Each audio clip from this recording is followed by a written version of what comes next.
তোমাদের সামনে আজকে একটা নতুন টপিকস নিয়ে চলে আসলাম।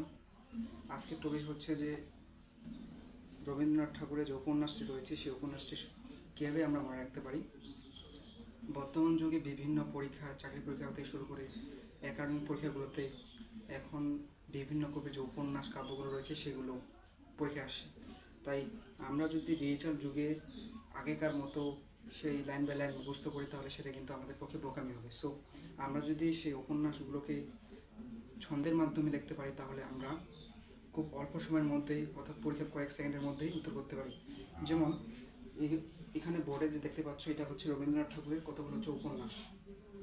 তাই এই উপন্যাসগুলোকে যদি আমরা এখানে একটা ছন্দের মাধ্যমে লিখেছি, যদি এগুলোকে আমরা যদি একটা ছন্দের মাধ্যমে মুখস্থ করতে পারি তাহলে আমরা পরীক্ষায় কয়েক সেকেন্ডের মধ্যে উত্তর দিতে পারি।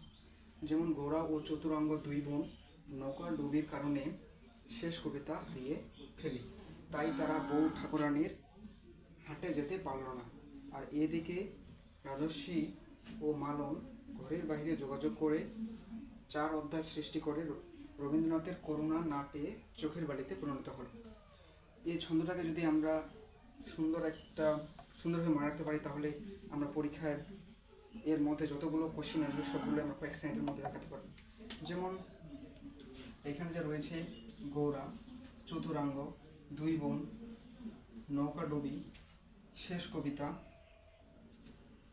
বউ ঠাকুরানী, হচ্ছে রাজস্বী, মালন, ঘরের বাইরে যোগাযোগ, 4 অধ্যায়, আর হচ্ছে চোখের বালি।